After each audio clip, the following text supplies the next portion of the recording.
Imagine a game of telephone. Oh, yeah. The classic childhood game. Right. But imagine it stretching across, I don't know, 2,000 years. Oh, wow. Okay. Yeah. So you whisper a phrase into someone's ear, and 100 generations later, a simple sentence about a dog chasing a ball has turned into a foghorn on a sinking ship. Yeah, the inevitable degradation of information. It just gets completely lost. Exactly. It gets lost. Now, apply that inevitable degradation of information to the most sacred, foundational texts in human history. Right. We're talking about the bedrock documents that billions of people rely upon to understand existence, morality, basically how the divine communicates with humanity. The big stuff. The biggest stuff. And so what if the fundamental words in those texts have been entirely misinterpreted for centuries? Which is a terrifying thought for a lot of people. Oh, absolutely. And not necessarily out of some grand cinematic malice, but just due to the slow, creeping linguistic drift that happens over millennia. Yeah. Compounded by, very human historical manipulation. Yeah, I mean, pulling at that thread essentially threatens the structural integrity of every traditional religious narrative on the planet. Right. Because you are no longer debating interpretations of a rule. You are questioning whether we even have the right dictionary to read the rule book. Which is exactly the architectural deconstruction we are attempting today. Okay, let's get into it. So our mission for this deep dive is to explore a highly provocative, deeply unconventional text by Dr. Khaled Waleed. It is definitely unconventional. Bory, we are looking at a dense, linguistically focused Arabic document titled, in translation, Establishing the Proof, a Quranic study on the purpose of the message and the function of prophethood. And Dr. Waleed's approach is fascinating because he is not arguing theology in the traditional, philosophical sense. Right. It's not a theology book, really. Exactly. He is applying a hyper-strict linguistic analysis to the source material. He treats the scriptural text as a perfectly precise mathematical equation. I like that analogy. Yeah, he's saying that centuries of accumulated historical bias must be systematically stripped away to reveal the original code. Right. But before we go a single step further, I need to place a massive neon-flashing asterisk over this entire conversation. Yes, very necessary. The claims Dr. Waleed makes in this text are heavily charged. They touch on the most sensitive, politically and religiously explosive bedrock in history. Without a doubt. And we, as your guides, are absolutely not taking sides here. No. We're not endorsing, we are not validating or verifying Dr. Waleed's viewpoints, nor are we taking the side of the traditionalist views that he is actively critiquing. Right. Our function today is purely analytical. Just analyzing the text. We are here to impartially report on the mechanics of his arguments. Because the ideas contained in Dr. Waleed's original source material are undeniably compelling from a structural standpoint. They really are.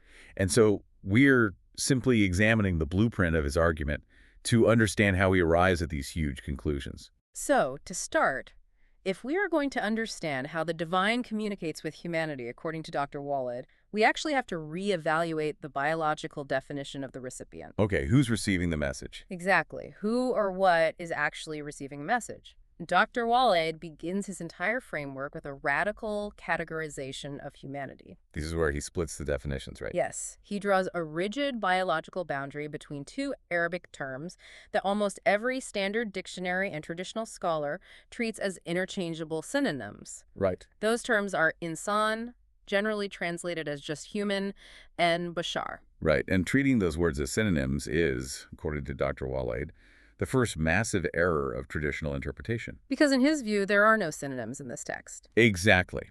In his methodology, true scriptural text contains zero redundancy. If there are two different words, they cannot possibly mean the exact same thing. So they have to describe different things. Right. Applying this linguistic strictness, he constructs a biological history where insan and bashar are two entirely distinct creatures. Which is wild. He characterizes the insan as an earlier, separate creation that effectively functioned as a failed biological beta test. The beta test, yeah. Yeah, according to Dr. Waleed, the insan was a creature that shed blood, corrupted the earth, and ultimately proved incapable of carrying any sort of divine trust. It just didn't work out. It failed. So, following that timeline, the bashar is introduced as a newer, pure successor creation. Okay.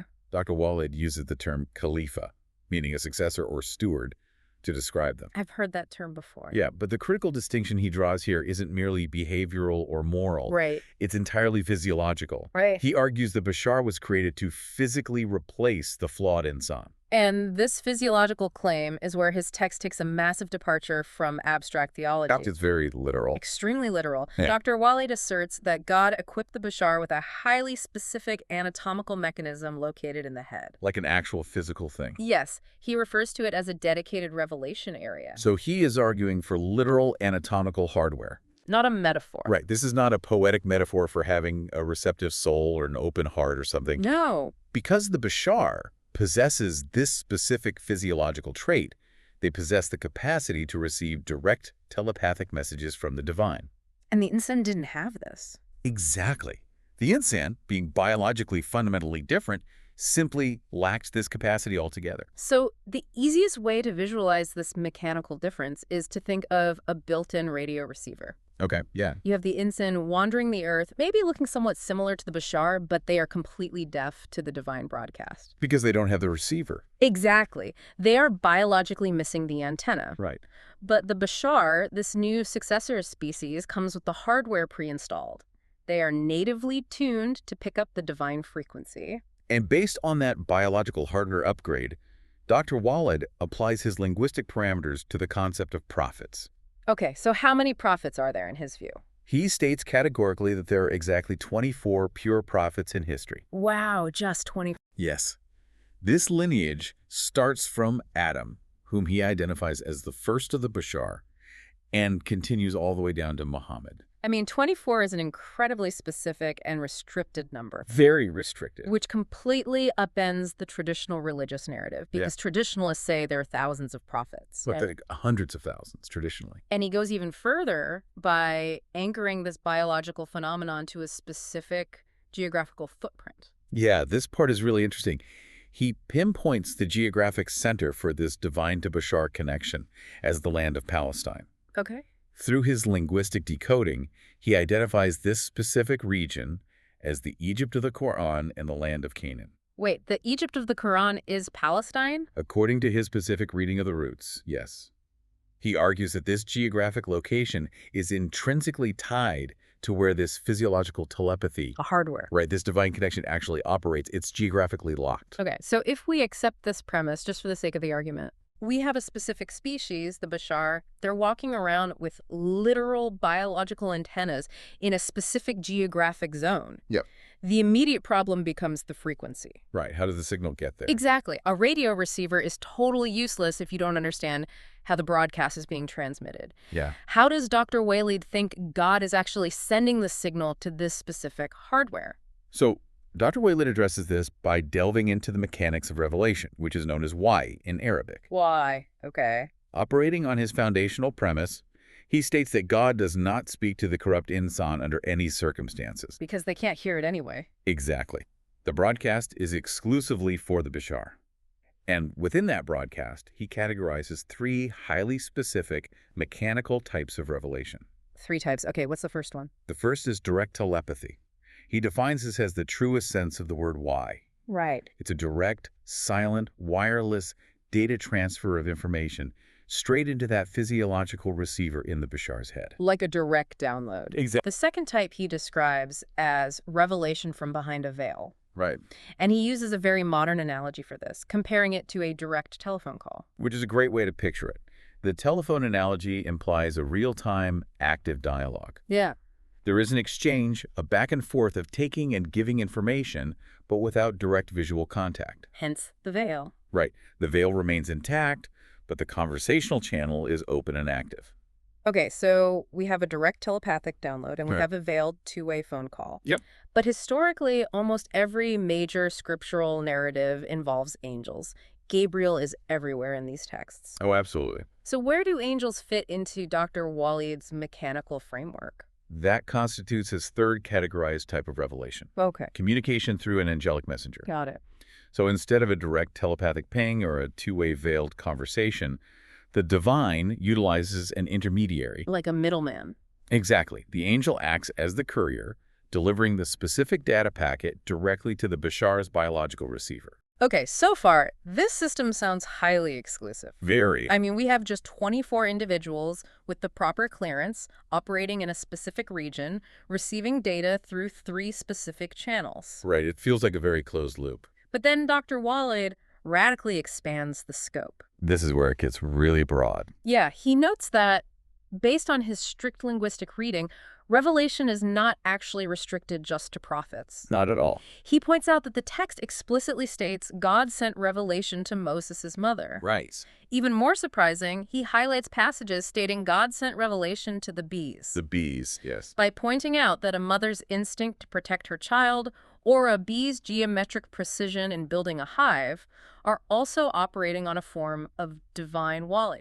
Dr. Waleed is systematically dismantling the exclusivity of revelation. Exactly. He is broadening the definition of what it means to be biologically inspired. He pushes this democratization of revelation straight into the realm of human innovation. Yes, the inventors. He argues that inventors, when they strike upon a world-changing idea, are actually experiencing a form of divine telepathy. Which is such a cool concept. It is. And to support this, he makes a linguistic claim about the word eureka that genuinely stopped me in my tracks. Oh yeah, this part is fascinating. So the famous exclamation of Archimedes in the bathtub, All right. traditionally understood as Greek for "I found it." Right. Everyone knows eureka. Dr. Waleed claims that eureka actually originates from the Arabic phrase Eureka Allah, which translates to God shows you. Wait, really? God shows you? Yes, he is arguing that moments of profound scientific inspiration, that sudden flash of insight where a complex equation suddenly makes sense, is not just human genius. It's the hardware. It is the divine telepathic hardware functioning as intended.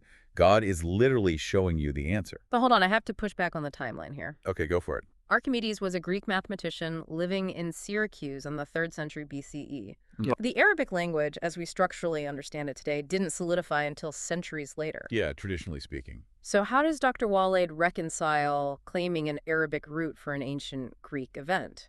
Well, it requires understanding Dr. Waleed's perspective on the primacy of the Arabic language. Okay, how does he view it? In his framework, the scriptural Arabic he is decoding isn't just a regional language that evolved over time. Right. He treats it as the proto-language, or at least a timeless divine lexicon from which other linguistic roots fractured. Oh, I see. So it predates the split. Therefore, a phrase like Eureka Allah predates the historical categorization of Arabic versus Greek. That's a huge claim. It is. The linguistic phonetic similarity between Eureka Allah and Eureka is, for him, proof of a shared divine origin point for human inspiration. Okay. So scientific discovery becomes a manifestation of the Bashar hardware receiving a solution that benefits humanity. Wow. But if he is broadening the definition of revelation to include a scientist figuring out water displacement or a bee making honey, doesn't that inherently dilute the special status of the prophets? You'd think so, right? I mean, if everyone with a good idea is getting divine telepathy, what makes the 24 prophets so special? Well, that perceived dilution is actually the central weapon of Dr. Waleed's overarching project. Really? He's doing it on purpose? Yes. Yes. He is intentionally making the mechanism of inspiration more accessible and universal, specifically to dismantle the pedestal upon which traditional religious scholars have placed the prophets. Oh, interesting. He argues that by mystifying revelation, Right. framing it as an unreachable, magical phenomenon rather than a structured physiological one, traditional scholars have maintained a monopoly on truth. So they kept it mysterious so they could control it. Exactly. And he does not hold back when describing these traditional scholars. No, he really doesn't. He uses the term Turathayin, referring to those obsessed with inherited tradition, Right. but he translates their function as sorcerers. Sorcerers. Yeah. That is such a strong word. It is. He accuses them of actively brainwashing the masses with illogical, magical thinking to obscure the precise scientific logic of the original text. So, armed with this mechanical understanding of revelation, Dr. Waleed takes a sledgehammer to what he considers the most foundational piece of this brainwashing. What's that? The paradigm of the prophet versus the messenger. Okay, this is crucial. Let's outline the traditional view first so we know what he is deconstructing. Right, good idea. For centuries, traditionalists have operated on the maxim that every messenger is a prophet, but not every prophet is a messenger. Okay. They claim that throughout history, there have been hundreds of messengers and over 124,000 prophets. Which is a massive number. Right. And Dr. Waleed looks at that number, 124,000, and contrasts it with his own strict count of 24. That's quite a discrepancy. Just a bit. He dismisses the traditional figure as completely illogical nonsense. So where did they get it wrong, in his view? He says it's a byproduct of ignoring the precise roots of the words. He returns to his core methodology. Right, the zero redundancy rule. Exactly. Two different words cannot mean the same thing, and they cannot be used interchangeably without losing the structural integrity of the text. Okay, so he redefines them based entirely on function. Right. In Dr. Waleed's definition, a prophet, a nabi, is defined by that physiological hardware. The built-in radio. Right. He compares a prophet to a news agency. Mm-hmm. They are the biological receivers of unseen news. Like historical events they weren't there for? Exactly, whether that is news of the deep past that no one witnessed or news of the hidden future. Right. Their defining characteristic is the biological capacity to receive. Okay, so that's the prophet. What about the messenger? In contrast, the messenger, the Rasul, is not a biological state or a permanent identity. It's not hardware. No, it is simply a function. It is the temporary job of delivering a message. Ah, right. To solidify this, Dr. Waleed points out that angels are frequently described in the text as messengers of the sky. Right, they deliver the message. They deliver messages, but they clearly lack the biological bashar hardware of a human prophet. Let's frame this as a corporate structure. Maybe that helps. Let's hear it. Prophet is your innate identity and your qualification. You are a trained, credentialed journalist with the biological security clearance to receive classified information. Perfect.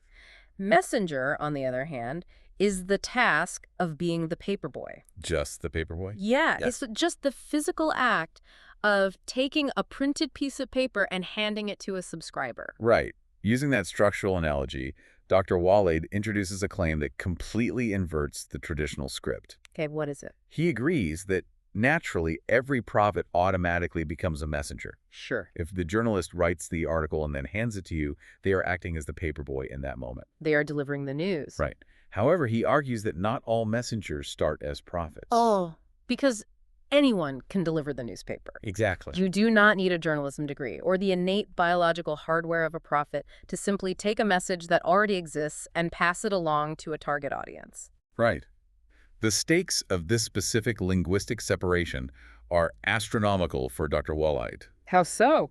He argues that traditionalists intentionally blurred the lines between prophet and messenger for a highly calculated, manipulative reason. The sorcerers again? Yes.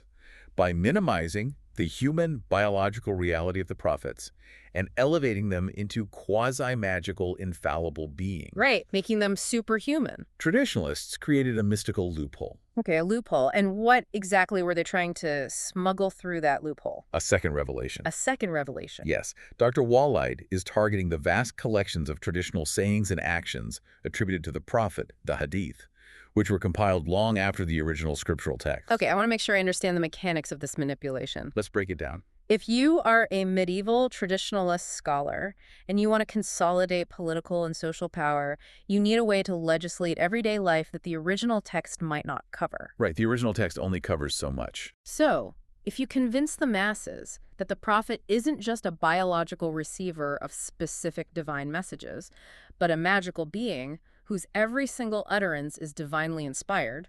Everything he says. Right.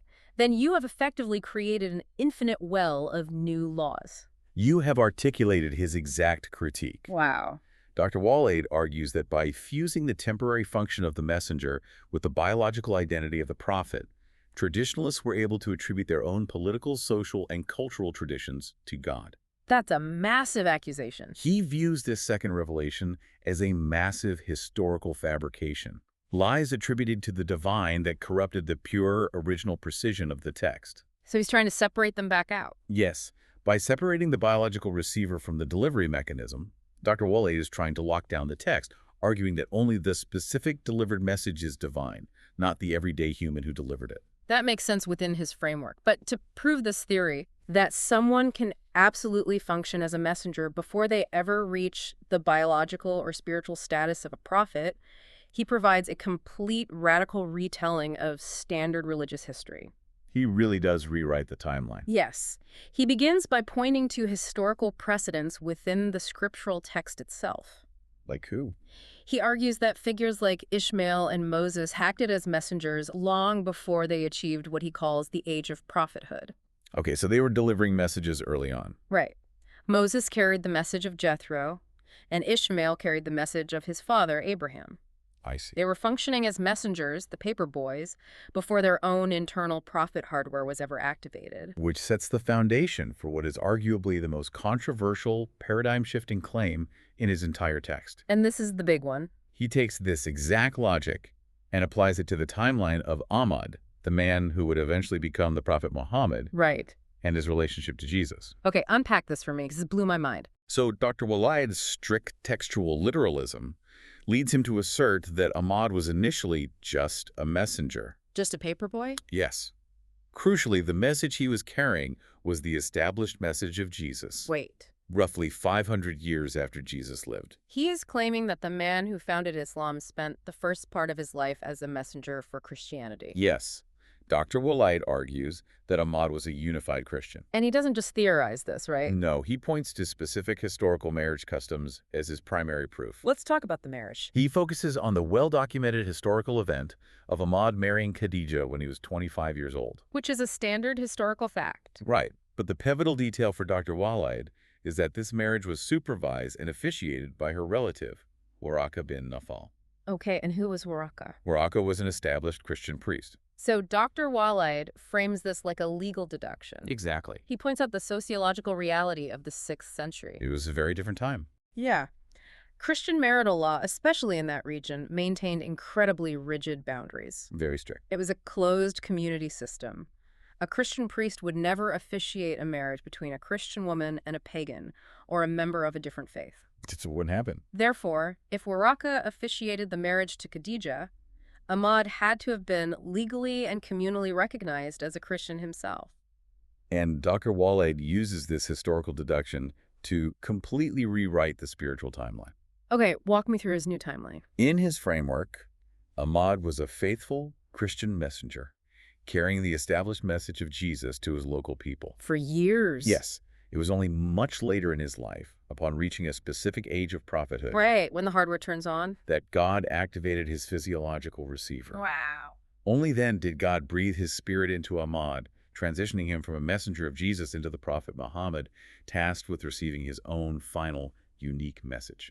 I mean, if Waraka's officiating genuinely bound Ahmad to Christian law, that doesn't just tweak a theological timeline. No. It completely rewrites a millennium of geopolitical history. It absolutely does. Dr. Waleed is essentially claiming that the sorcerers, the traditionalists, intentionally severed and buried this Christian connection. Right, they hid it. Because they needed Muhammad to have a completely distinct, isolated origin story in order to establish a rival power structure. Yeah, build an empire. Exactly.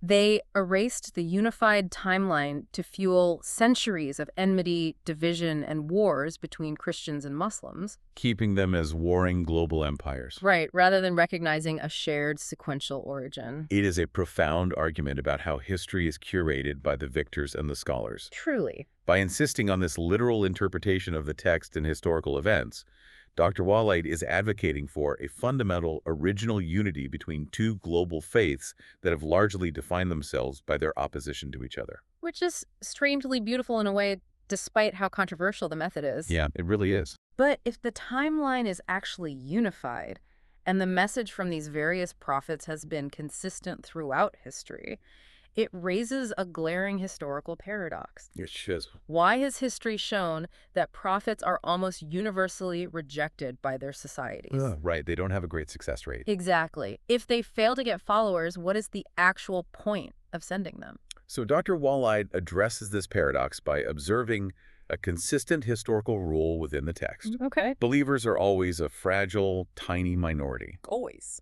He points to the narrative of Noah, who, according to the text, preached for centuries but only managed to gather a handful of followers to board the ark. Hundreds of years for just a few people. Right? And he points to Lot, where essentially only one single household was saved. So the numbers are staggeringly low. Looking at that track record, Dr. Waleed concludes something incredibly liberating. Okay. He argues that the purpose of sending messengers is not to guide everyone.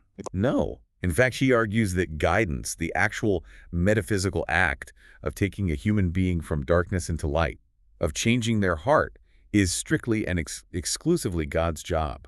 Wow. Okay, so if guidance is entirely God's jurisdiction, then what is the messenger doing? The messenger's job must be redefined. Dr. Waleed defines it using the Arabic phrase ikamat al-hujjah. Ikamat al-hujjah, what does that translate to?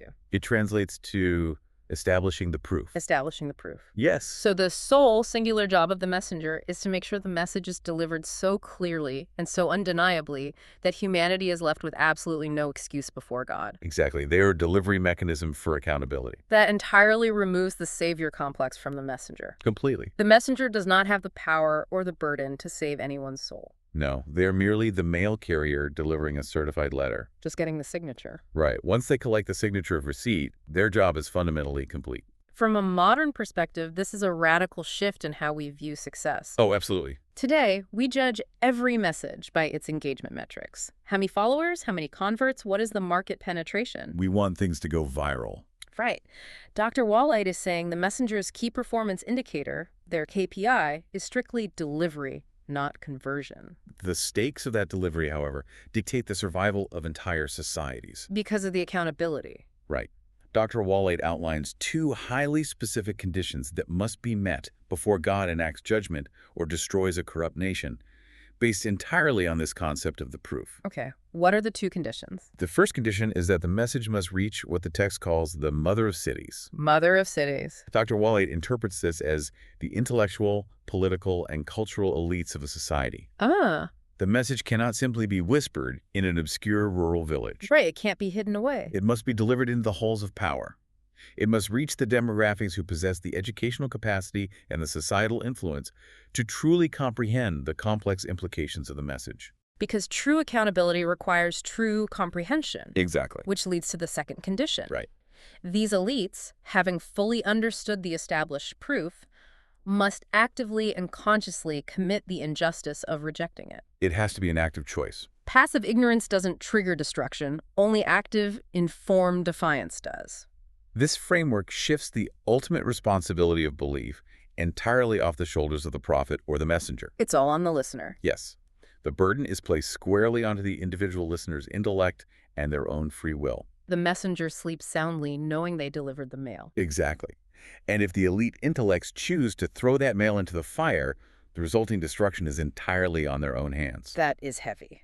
But this meticulous philosophical framework, the idea that a messenger is simply an individual tasked with delivering an intellectual proof, devoid of supernatural biology or the need for massive popularity, it perfectly sets the stage for the climax of Dr. Waleed's entire document. And this is where it gets really personal for him. Yeah. Based on his years of deep linguistic inductions and his absolute conviction that he has successfully bypassed centuries of traditionalist manipulation to unlock the original scriptural code, Dr. Khaled Waleed makes a formal, personal declaration. He really goes there. He declares himself to be a messenger, a rasul, for this current era. He declares himself to be a modern-day messenger. Yes. But we have to be as precise as his methodology here. We do. He clarifies, in the strictest possible terms, that he is not claiming to be a prophet. Right. He is not a Nabi. His earlier structural groundwork is essential here. Extremely essential. He is not claiming to possess the physiological receiver in his head. He doesn't have the Bashar radio. No. He is not claiming to receive direct telepathic way from the divine, nor is he claiming any visitations from angels. He is not claiming to be the journalist who witnessed the divine event. Exactly. He is claiming to be the paperboy. He is saying, I have used my intellect, I have studied the original text, I have uncovered the proof that traditionalists buried, and my specific functional task is to deliver this newly uncovered proof to you. He is applying the definition of Rasul as a temporary functional job to himself. Just delivering the mail. And, maintaining perfect alignment with his analysis of historical messengers, he explicitly states that he expects no fanfare, No huge following. Right. He does not want a cult of personality, he does not seek followers, and he does not demand blind agreement. He fully anticipates massive rejection. Completely. He expects to remain in the tiny minority, mirroring the historical realities of Noah and Lot. Because his KPI remains delivery, not conversion. Right. He states that his duty as a messenger is fulfilled simply by publishing this written, translatable document. Just putting it out there. Yes. By injecting his linguistic findings into the public sphere for the intellectual elites, the modern mother of cities, to scrutinize, he has established the proof. When you step back and look at the architecture of this text, it is genuinely remarkable. It's built incredibly well. It starts as a hyper-technical linguistic study of ancient Arabic roots, and it culminates in a modern-day claim to divine messaging. Yeah. And regardless of whether you accept his theology, the internal consistency of Dr. Waleed's logic is airtight. It really is. By spending the bulk of his text redefining messenger as anyone tasked with delivering intellectual proof, completely divorced from supernatural biology. He custom-built the exact conceptual framework required to house his own declaration. Exactly. If a messenger is just an intellectual delivery boy, then any scholar who uncovers a buried truth and publishes it can logically claim that title within his system. It is a masterclass in structural argumentation. Truly. He redefines the boundaries of the playing field so that his final move is the only logical conclusion. Let's take a breath and just recap the incredible terrain we just covered. We covered a lot of ground today. We really did. We started with a strict linguistic argument redefining the biology of humanity, the flawed insan versus the receptive bashar. Right. And then we explored a mechanical, almost technological view of divine telepathy, where even the sudden inspiration of an inventor is a directed whisper from God. The Eureka law instead of Eureka. Exactly. We examined his controversial dismantling of traditional religious history, arguing that the Prophet Muhammad began as a Christian messenger carrying the legacy of Jesus. A unified history he claims was intentionally buried by traditionalists to consolidate power and fuel centuries of conflict. And we looked at the liberating yet terrifying concept that a messenger's only job is to drop off the proof, leaving the heavy burden of judgment entirely on our own intellect. Right. And finally, we arrived at Dr. Waleed's own declaration that he, by delivering this linguistic decoding, is serving as a functional messenger for our time. It serves as a profound demonstration of how deeply the definitions of words shape the literal reality we believe we inhabit. Which brings me to a final thought I want to leave you, the listener, with today. What is it? Well, Dr. Waleed's entire worldview, whether you accept his conclusions or vehemently reject them, it hinges on one undeniable reality. What's it? Words lose their precise meaning over time. They do. They get buried under tradition, warped by politics, and twisted by centuries of human agenda. Like the telephone game we started with? Exactly like the telephone game. And it begs a highly uncomfortable question. Okay, I'm ready. Look at the most fundamental concepts, the core rules, the deepest beliefs you live your life by today, whatever they may be. Are you absolutely sure you know what those foundational words originally meant? Or are you, like participants in a millennial-long game of telephone, simply living your life based on the translations, assumptions, and manipulations of 1,000 strangers who came before you? Keep digging.